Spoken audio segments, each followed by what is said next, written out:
বাইজিক অন্য উপন্যাসে একটা মনোমুগ্ধকর লাইন পড়ছিলাম। সেটা হচ্ছে, সে যদি পৃথিবীর শ্রেষ্ঠ কলঙ্কারী নারীও হয়, তবুও আমি তাকেই বিয়ে করব। কি সুন্দর না লাইনটা? আসলে যেসব পুরুষ আছে না তোমাকে ছেড়ে চলে যেতে চাই ফ্যামিলির ইস্যু দিয়ে, ক্যারিয়ারের ইস্যু দিয়ে, আসল পুরুষের কাছে এগুলো কোনো কিছু ম্যাটারই করে না। কোনো কিছু ম্যাটার করে না।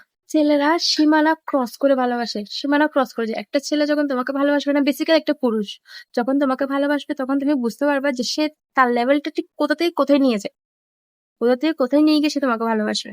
তুমি এটা মানে কল্পনাও করতে পারবে না, তুমি এটা ফিল করতে পারবে। একটা ছেলের ভালোবাসাকে বিট করার ক্ষমতা আজ পর্যন্ত কোনো মেয়ের হয় নাই, এখনো পর্যন্ত হয়ে ওঠে নাই, ইন ফিউচার কখনো হবেও না, কখনো হবে না। ছেলেদের ভালোবাসা হচ্ছে ওই স্বচ্ছ জলের মতো, একদম স্বচ্ছ জল যেরকম তাকালে ওপর থেকে নিচ পর্যন্ত দেখা যায়, একদম ঠিক সেরকম, একদম ঠিক সেরকম। তোমরা পাও নাই, কারণ এখন এগুলা নাই। আর যারা আছে তারা হাজবেন্ড ম্যাটেরিয়াল, তারা এরকম চাকরিদের মধ্যে সেজে গুজে থাকে না, তারা নর্মালি থাকে, একদম সিম্পল ভাবে থাকে, একদম সিম্পল।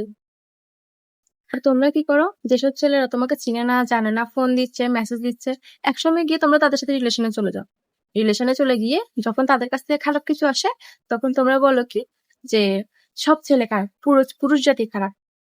তোমায় কে বলছে পুরো পুরুষ জাতির কাছে যাওয়ার জন্য? সব ছেলের কাছে যাওয়ার জন্য তোমায় কে বলছে? একটা পুরুষ যদি তোমাকে ভালোবাসে না, তখন সে পৃথিবীর শ্রেষ্ঠ শ্রেষ্ঠ খারাপ মেয়েকে বিয়ে করতো, দুইবার ভাবে না, দুইবার ভাবে না। সে যদি, মেয়েটা যদি 2 বাচ্চার মাও হয়, তাও সে একদম সসম্মানে নিজের ঘরে তুলে নিজের স্ত্রীর পরিচয় দিয়ে। কিন্তু এটা পুরুষ হতে হবে, কাপুরুষ না, কাপুরুষ না। আমি এখানে কাপুরুষের কথা বলতেছি না, আমি পুরুষদের কথা বলতেছি। আর যে খারাপ হয়, কাপুরুষ হয়, সে তোমাকে ব্যবহার করে 2 দিন ছুঁড়ে ফেলে দিবে, ছুঁড়ে ফেলে দিবে। আর তোমাকে সারা জীবন কোটা শোনাবে, তোমার অতীতে এটা হয়েছে এটা হয়েছে, তুমি এটা করছো তুমি ওটা করছো। বুঝছো?